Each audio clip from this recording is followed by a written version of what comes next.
Então, a gente falou aí de deslocamento vetorial, falamos de velocidade média vetorial e falamos também de velocidade instantânea vetorial. Vamos falar agora da nossa aceleração média vetorial. Observe aqui na nossa figura que então a gente tem dois vetores de velocidade instantânea dados aqui na nossa trajetória, pelos pontos P1 e P2, respectivamente. Como vimos, então, esses vetores de velocidade instantânea eles vão ser tangentes à nossa trajetória. Mas vimos também que esses dois vetores eles não são iguais por causa de suas direções serem aqui diferentes. Então, aqueles três fatores que definem o vetor não está sendo observado aqui. Então, eles são diferentes mesmo que seus módulos sejam iguais. Beleza, então se o vetor V1 é diferente do vetor V2, eu posso escrever o meu vetor variação de velocidade vetorial, que será dado então pela variação de vetor igual à diferença entre os dois vetores, ou seja, vetor V2 menos o vetor V1. Observe aqui a nossa representação gráfica da subtração vetorial para esses dois vetores. Então, qual vai ser a nossa definição de aceleração vetorial média para um intervalo de tempo entre T2 e T1? Como a gente já esperava, a minha aceleração média então vai ser a variação da velocidade vetorial sobre o nosso ΔT. Agora, assim como ocorre lá para a velocidade média, que tem mesma direção e sentido do vetor deslocamento, a minha aceleração média tem mesma direção e mesmo sentido que o meu vetor variação de velocidade. Então, olhando aqui na nossa trajetória, observe que o nosso ΔV, a nossa variação de volume vetorial, ela não necessita ser tangente à trajetória, assim como eram as nossas velocidades vetoriais instantâneas. Observe, V1 e V2 são vetores tangentes à trajetória. São vetores de velocidade instantânea. No entanto, a nossa variação de velocidade vetorial instantânea, ela não será tangente à trajetória, ela será secante à trajetória. Sendo assim, se a nossa aceleração média vetorial segue a direção dessa nossa variação de velocidade vetorial, a gente vai ter então que a nossa aceleração média, então ela não necessita também ser tangente à trajetória. Tranquilo? Beleza, então a gente falou aí de aceleração vetorial média, vamos falar então agora de quem? Da nossa velocidade vetorial instantânea. E sim, da mesma forma que a gente viu lá a velocidade vetorial instantânea, a gente vai ter aqui que a nossa aceleração vetorial instantânea também vai ser definida por um limite. Ela vai ser o limite da nossa aceleração vetorial média quando o nosso ΔT tende a zero. E olha só, a nossa aceleração instantânea, então, é um vetor originado pela aceleração vetorial média. Mas a nossa aceleração vetorial média, a gente viu aí no slide anterior, que ela não necessitava ser tangente à nossa trajetória. Tranquilo?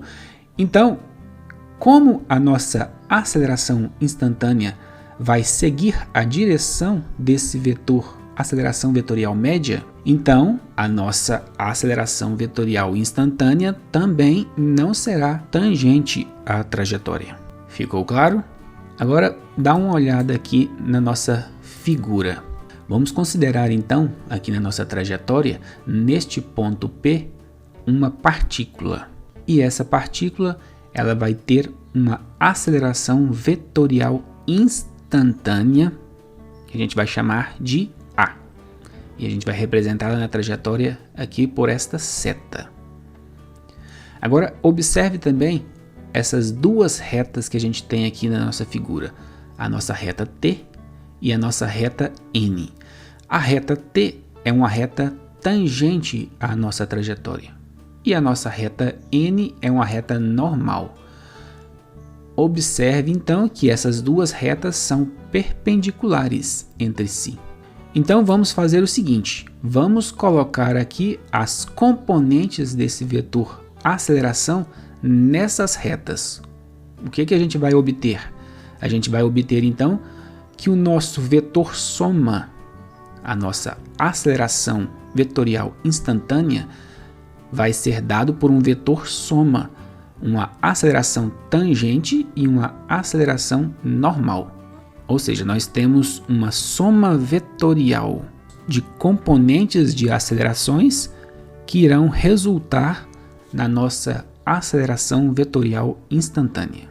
Observe essas componentes representadas aqui nas nossas retas. Isso aqui não é novo para a gente. Olha só, observe que a nossa aceleração tangencial e a nossa aceleração normal são perpendiculares. E a gente sabe lá da nossa lei de cossenos que quando a gente tem dois vetores perpendiculares, a aplicação da lei de cossenos irá se reduzir ao nosso teorema de Pitágoras. Então, as intensidades desses vetores, elas irão se relacionar conforme essa nossa relação aqui, o nosso teorema de Pitágoras. Então, continuando aqui com a nossa trajetória. Então, a gente tem aqui a nossa aceleração vetorial instantânea pela nossa trajetória. Vamos falar então aqui inicialmente da nossa componente normal. Observe então que a nossa componente então ela vai estar sempre direcionada para o nosso centro de curvatura. Então, a n é uma componente da nossa aceleração instantânea vetorial, sempre direcionada para o centro de curvatura da nossa trajetória. Observe que a minha trajetória aqui não é uma circunferência, ou seja, a cada novo posicionamento da nossa partícula, ou seja, um P novo, eu tenho um novo centro de curvatura, mas para todo instante a nossa componente normal vai estar sempre direcionada para esse centro de curvatura, seja ele qual for. Se for uma circunferência, então esse centro será sempre único, tranquilo? Embora isso não vá fazer diferença para nós, é importante que você observe isso, que esse centro de curvatura ele pode ser diferente dependendo da sua trajetória, é claro. Mas o que realmente importa é saber que a componente normal está sempre direcionada para o centro de curvatura. A gente também vai chamar essa nossa componente de componente centrípeta. Então, se a gente chamar então agora a n de ACP, né, da nossa aceleração centrípeta, eu vou reescrever a nossa equação aqui, só para a gente poder agora sempre tratar esse termo de aceleração centrípeta, em vez de aceleração normal. Vamos pegar então agora os módulos, ou seja, as intensidades dessas componentes. Então, A vai ser o nosso módulo da nossa aceleração instantânea vetorial. ACP vai ser o módulo do nosso vetor da aceleração centrípeta. E AT vai ser um módulo do nosso vetor da aceleração tangencial. Com esses módulos, e como esses módulos são perpendiculares entre si no nosso ponto P, eu posso aplicar aqui a nossa lei de cossenos para esses dois vetores componentes que nos dão a soma vetorial da nossa aceleração vetorial instantânea.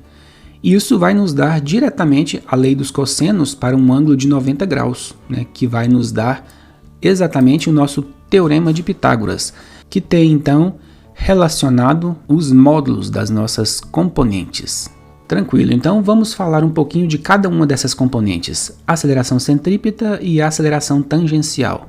Vamos começar aqui com a nossa aceleração tangencial.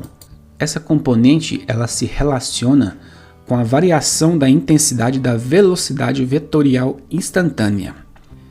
Observe que eu estou falando então de uma aceleração tangencial, um vetor, e ele vai se relacionar com outro vetor, o nosso vetor velocidade vetorial instantânea, que é quem deu origem à nossa aceleração aqui no ponto P. No ponto P, a gente tem uma velocidade vetorial instantânea na direção da nossa reta T, aqui tangente ao ponto P na nossa trajetória. Tranquilo?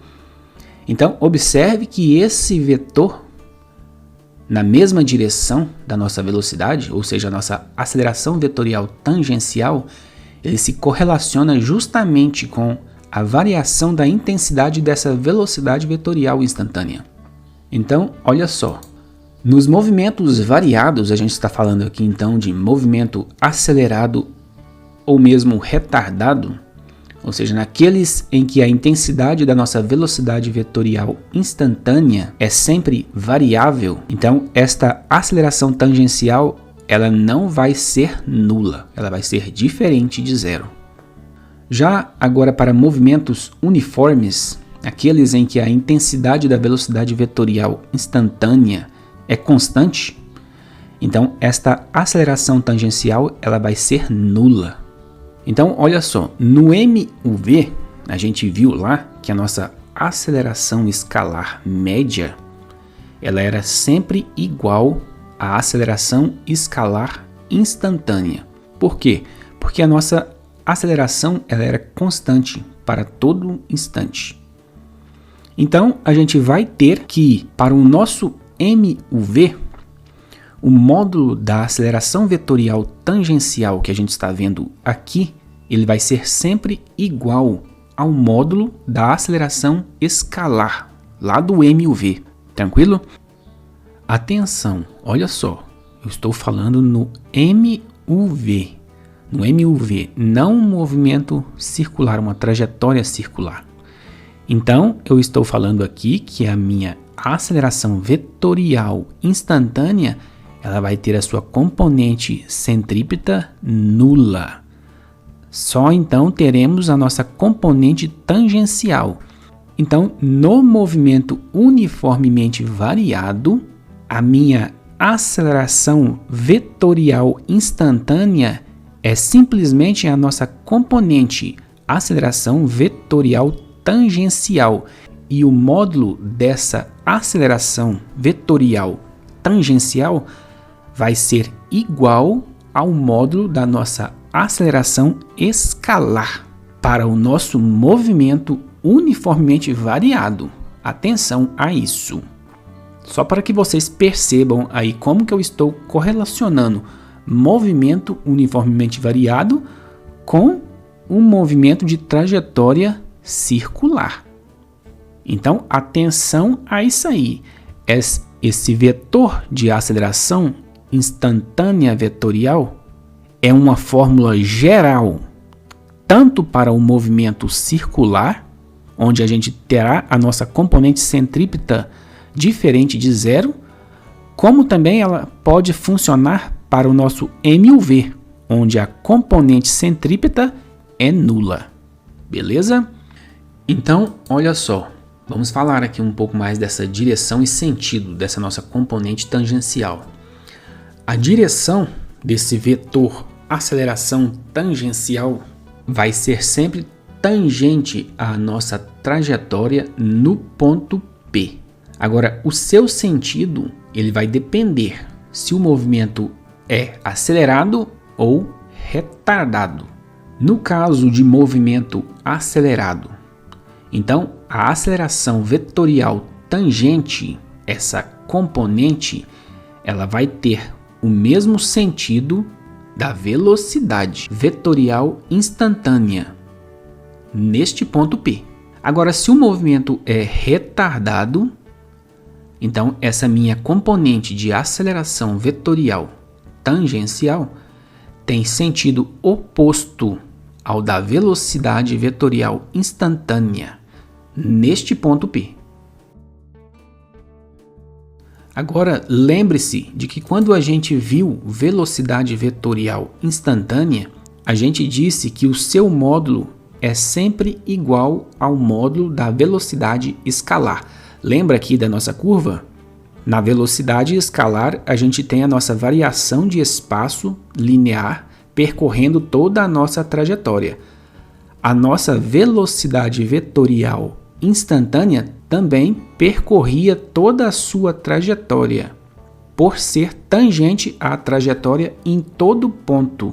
Então, a gente percebe o quê? Que para todo instante, então, eu tenho uma velocidade vetorial instantânea, cujo seu módulo vai ser sempre igual ao módulo da nossa velocidade escalar. E sendo assim, correlacionando a nossa aceleração a estas velocidades, a gente tem então que o nosso vetor aceleração vetorial tangencial, dependendo do movimento, ele vai se posicionar em sentido oposto ou a favor desse vetor velocidade vetorial instantânea, de acordo então com o movimento. Movimento acelerado, então a nossa componente tangencial vai ter mesmo sentido da velocidade vetorial instantânea. Movimento retardado, então a nossa componente tangencial vai ter sentido oposto ao da nossa velocidade vetorial instantânea, na trajetória no ponto P em questão.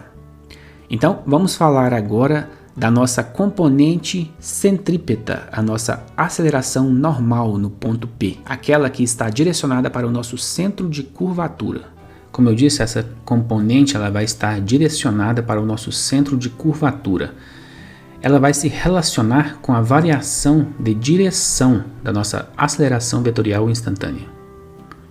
Então, onde que essa componente vai ser diferente de zero? Nos movimentos curvilíneos. Para aqueles onde o movimento é retilíneo, então essa componente ela vai ser nula. Beleza, mas como é então esta relação? Para aqueles que não querem gastar um tempo aqui fazendo a análise de como chegar a esse termo, eu vou dar aqui diretamente a nossa resposta. Agora, para aqueles que têm mais um tempo disponível aí, vem comigo que eu vou mostrar cada uma dessas duas fórmulas para vocês. Um tratamento vetorial e um tratamento escalar, beleza? Então, vamos lá. Então, olha só, vamos começar aqui. Vamos tomar essa figura aqui como nosso exemplo. A gente vai fazer essa demonstração sob duas perspectivas. Uma vetorial e, na sequência, uma outra escalar. Vamos começar aqui com a nossa demonstração vetorial. Então, na nossa figura 1, aqui, a gente vai ter uma partícula no nosso ponto A, com uma velocidade vetorial instantânea dada por VA.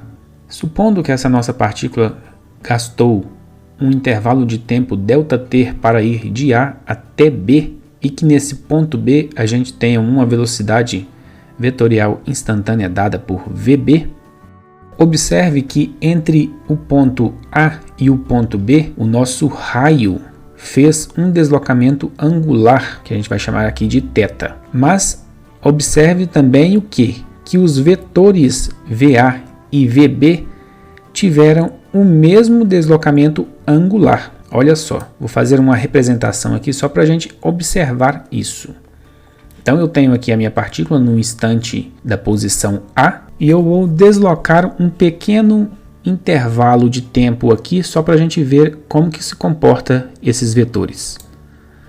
Então eu me desloquei para uma posição B numa pequena variação de ângulo. Observe que o ângulo formado pela minha variação de velocidade vetorial vai ser a mesma do deslocamento do ângulo entre a posição A e a minha posição B. Então eu posso dizer da minha figura 1 e figura 2 que esses dois triângulos são semelhantes entre si. Então vamos lá, dois triângulos semelhantes, a gente vai comparar lados semelhantes. Como estamos comparando medidas lineares com medidas de vetores, então a gente vai usar para os vetores os módulos para a gente tirar os valores de suas intensidades. Tranquilo? Então vamos lá. Então eu vou comparar o módulo da minha variação de velocidade vetorial aqui no meu triângulo 2 com o segmento AB do meu triângulo 1. Então a gente tem o nosso primeiro lado aqui na nossa relação. Módulo de variação de velocidade vetorial sobre o segmento AB. Tranquilo? E eu vou tirar agora uma relação semelhante para outro lado desses triângulos. No meu triângulo 2, eu vou comparar o módulo da velocidade vetorial A com o nosso raio aqui no meu triângulo 1, o nosso segmento CA. Então, eu obtenho aqui uma relação de semelhança para os dois triângulos. Agora, olha só, vamos continuar aqui da nossa relação.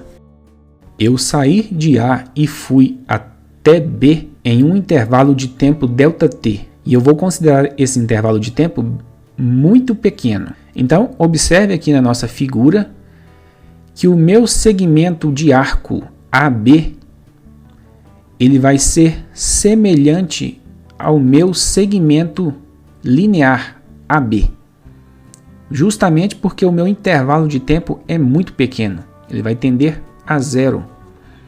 Então, o segmento de arco é praticamente um segmento linear. Mas a gente sabe que o segmento de arco ele vai ser dado pelo meu movimento circular uniforme, onde o meu ΔS vai ser igual então à velocidade vezes a minha variação de tempo. Observe que esta velocidade é a nossa velocidade escalar instantânea. E a gente viu logo atrás que a velocidade vetorial instantânea pode se reduzir à minha velocidade escalar instantânea. Então, como que vai ficar a nossa relação aqui?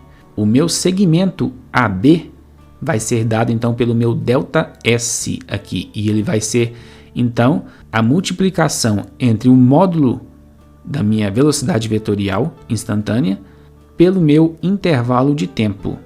Mas observe que se eu passar aqui do denominador do primeiro membro o módulo dessa velocidade vetorial para o segundo membro, passar multiplicando, então a gente vai sobrar aqui no nosso primeiro membro a relação da nossa aceleração média vetorial, o módulo dela.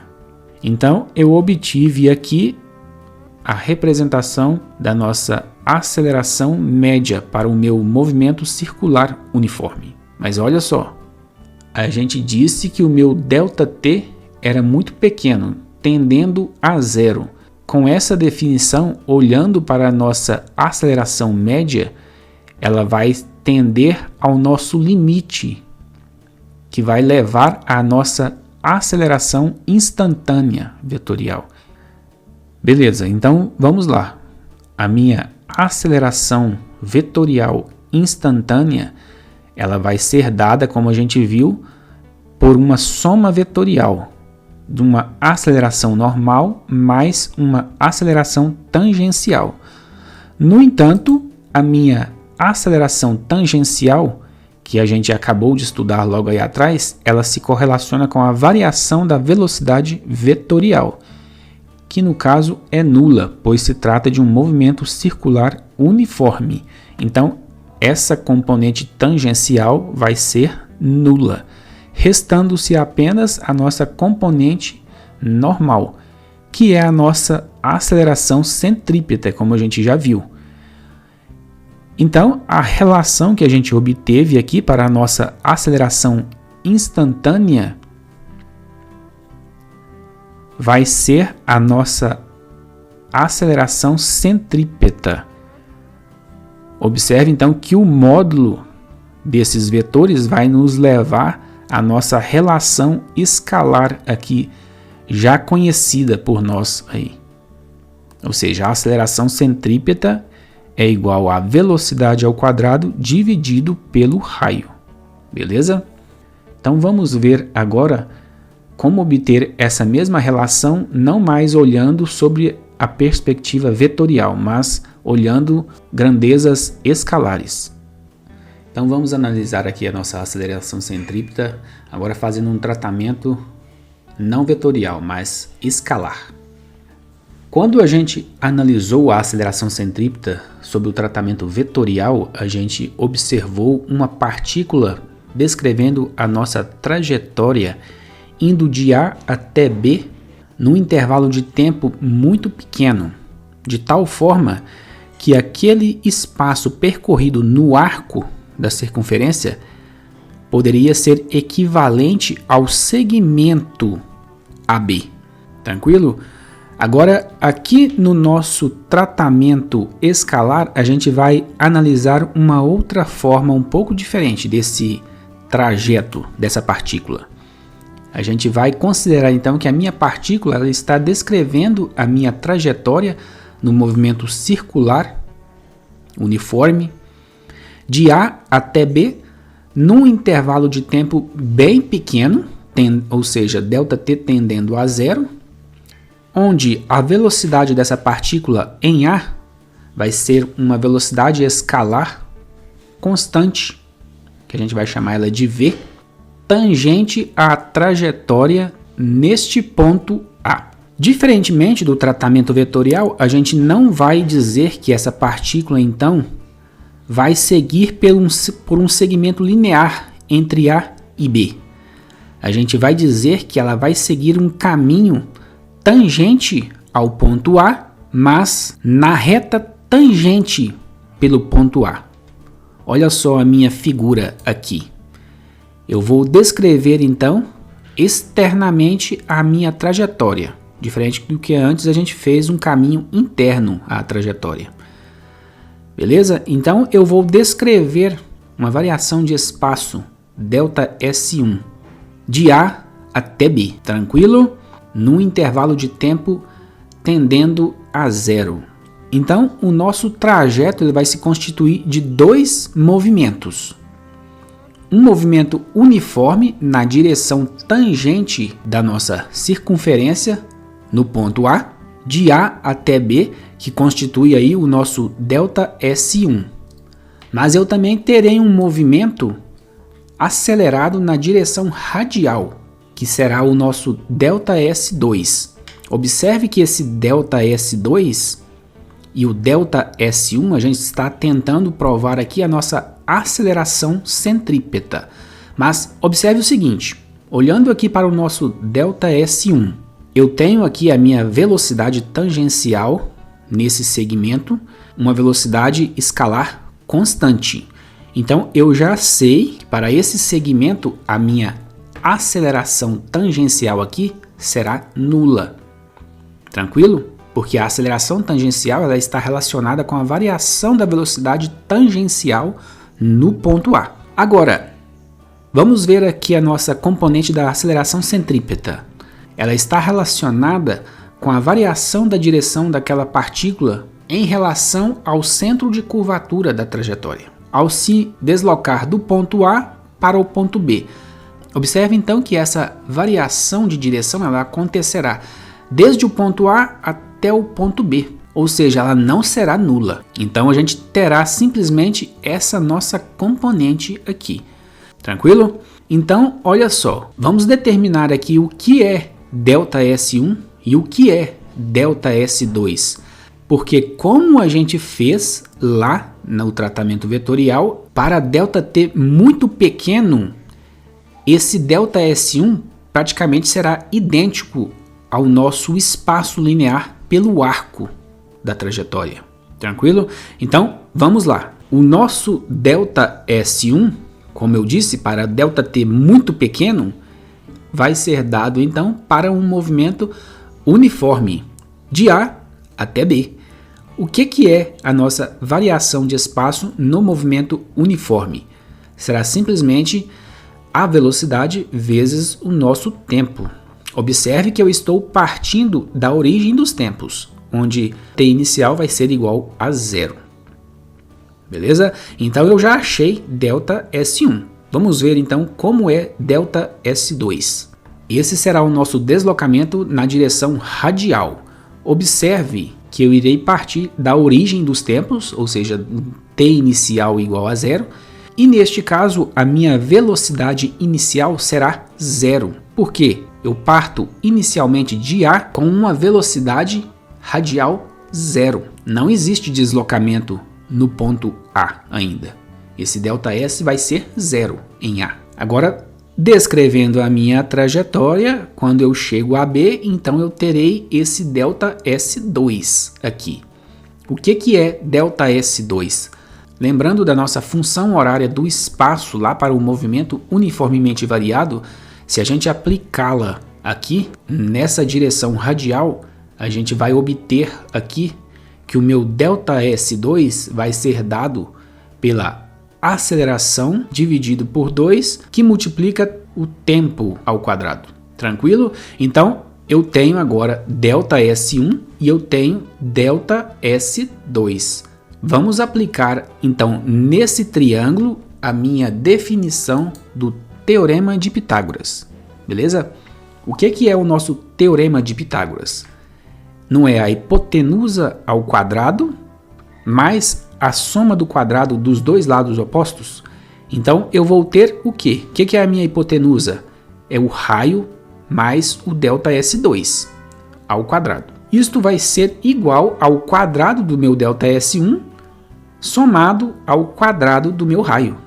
Tranquilo? Desenvolvendo então esta equação, a gente vai chegar nesse resultado aqui, né? Onde observe que os raios estão se cancelando de um lado e de outro da equação. Mas observe que eu estou falando para um intervalo de tempo muito pequeno. Para esse intervalo de tempo, então, observe então que ΔS2 será muito menor do que o nosso raio. Se eu fizer o quadrado de ΔS2, esse valor será ainda muito menor do que o raio multiplicado por ΔS2. Então, ΔS2 ao quadrado é muito, mas muito menor do que raio vezes ΔS2. Então, eu posso simplesmente considerar que esse termo ΔS2 ao quadrado é desprezível quando comparado com R vezes ΔS2.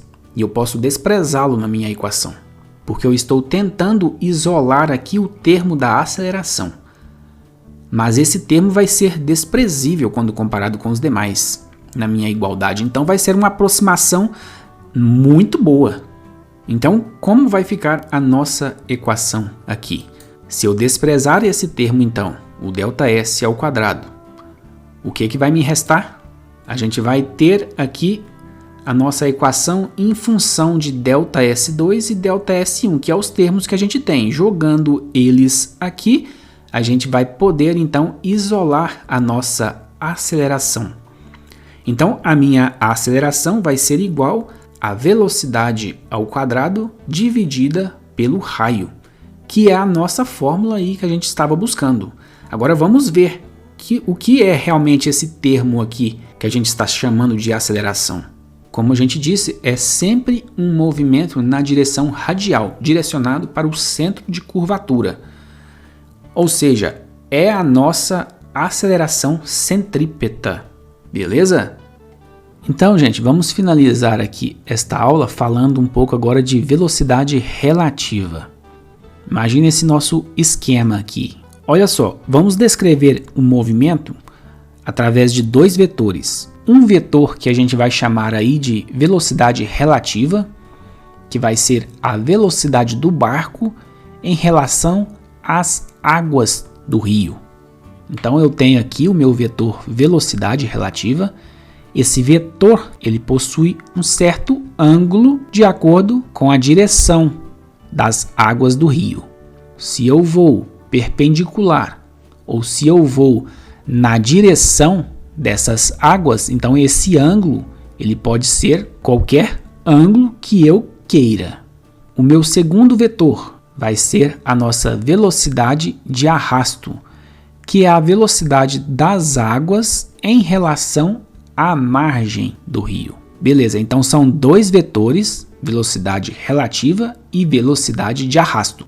Existe então dois movimentos a esses dois vetores, o movimento relativo e o movimento de arrasto.